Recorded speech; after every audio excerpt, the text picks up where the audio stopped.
কোনো মানুহ ইয়াত কথা ক'ব নোৱাৰিব কাৰণ আমাৰ অসুবিধা আমি বুজি পাওঁ আমাৰ ইয়াত খাবলগীয়া পানী আহমদ লস্কৰ আমাৰ গাঁৱৰ আগৰ প্ৰেচিডেণ্ট আছিল কচতলি তাৰ দৰকাৰ তাৰ উদ্যোগ যদি লাগে তাৰ গাঁৱত নি বহক আমাৰ ইয়াত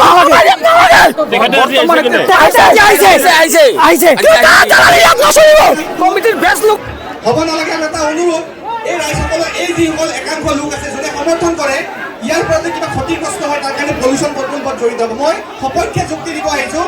মোক গুৱাহাটীলৈ থৈ অহাৰ দায়িত্ব কিন্তু জিলা প্ৰশাসনৰ, সেই কথা স্পষ্ট।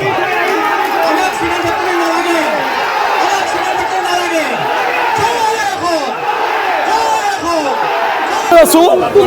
যোৱা কেইমাহমান আগত ইয়াতে এটা ফেক্টৰী বনাবলৈ সিহঁতে কুচকাৱাজ চলাইছিল।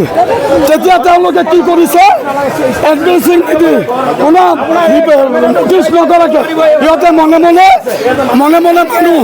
মানুহ মেনেজ কৰে, মনে মানুহ মেনেজ কৰি বাহিৰৰ মানুহ আনি ষ্টেজত উঠাই দিয়ে। এই বাহিৰৰ মানুহে লাগে বুলি কয়। আমাৰ সোণাপুৰ গাঁও পঞ্চায়ত সোণাপুৰ গাঁও পঞ্চায়তৰ সভাপতি এক নম্বৰ দালালি কৰি আমাৰ এই সোণাপুৰ গাঁওখন শেষ কৰিছে। আমাৰ এই পথাৰখন আমি দুখীয়া মানুহ খেতি কৰি খাওঁ, আমি খেতি কৰি খাওঁ।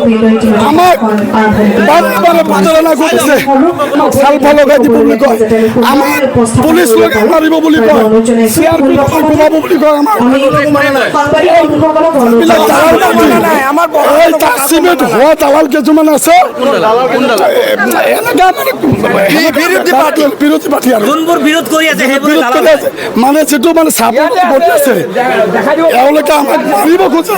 আমাৰ মানুহ কি কয় জানে, কয় আমাৰ টকা আছে, পাপ্পু আগৰৱালা মিত্তল আগৰৱালা কৈছে এওঁলোকৰ টকা বস্তাই টকা আছে, আমি দৰকাৰ হ'লে ডিস্ট্ৰিক্ট কিনি ল'ম, আমি পুলিচ প্ৰশাসন কিনি ল'ম, প্ৰদূষণ বোৰ্ড কিনি ল'ম, আমি পুলিচ দিম, আলফা লগাই দিম, চালফা লগাই দিম।